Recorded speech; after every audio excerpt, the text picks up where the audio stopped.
Ma'am, kailangan ko na po yung 500. Sige. Ganito na lang. Ipapasa na lang kita sa subject ko. Kapalit ng 500 mo. Okay? Eh, ma'am, galing po yun sa ipon ko eh. Kung hindi ko naman po kailangan, di ko naman ho kayo sisingilin.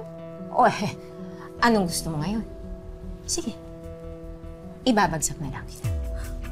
Ma'am. Ma'am, parang awa niyo naman po.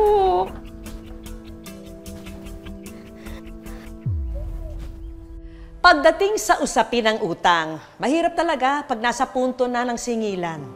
Sa kaso ni Ria, paano nga ba maningil ang isang estudyante kung si teacher na may utang ay may pagka-arogante? Kung lahat tayong magkakaklase, magkakaisa, di matitigil yung panggigipit niya. Huwag mo akong idamay dyan sa pagkareklamadora mo.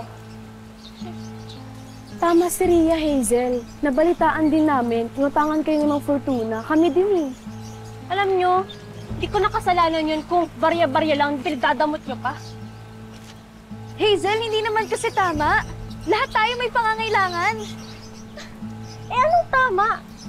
Na binili mo yung grades mo kay Ma'am Fortuna para makapasa ka? Narinig ko kayo ni Ma'am. Bagsak ka na talaga. Diba? Binayaran mo si Ma'am para lang makapasa ka. Tapos sa'yo nagpa-kick out na. Sumusobra ka na talaga, Hazel! Hoy! Hoy! Tama na!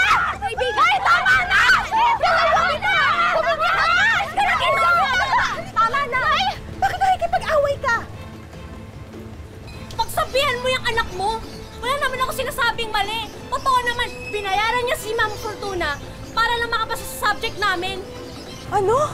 At ikaw, kailangan makasawsaw dito? Ano? Tama na yan! Ano ba kayo? Tama na! Tama na!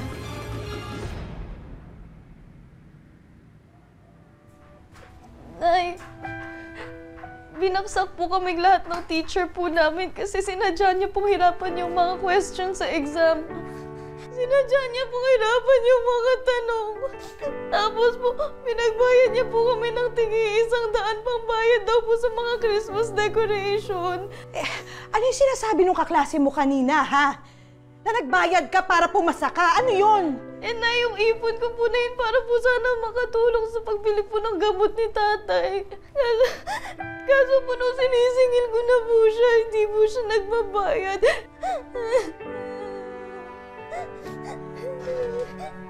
Magkano yung kinuha niya sa'yo? 500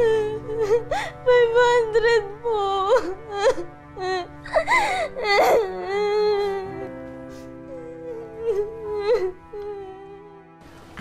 Ay, naku, salamat kuya. Naku, eto. Next time ulit, ha? Salamat, ma'am. Sige. Ay, po. Mag-usap nga muna tayo. Ano tong sinusumbong sa akin ng anak ko? Na ayaw mong bayaran yung utang mo sa kanya para lang ipasa siya sa subject mo? Dahan-dahan po kayo ng pagbibintang ninyo sa akin. Ria, ano na naman ang sinusumbong mo sa nanay mo? Ko naman? Ma'am, yun naman po talaga sabi niyo sa akin eh.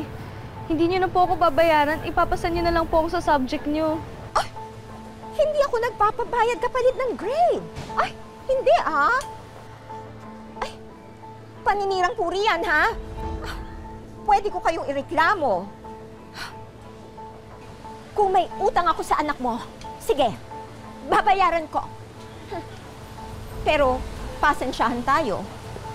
Kasi, dahil bobo siya, ibabagsak ko siya. Anong bobo?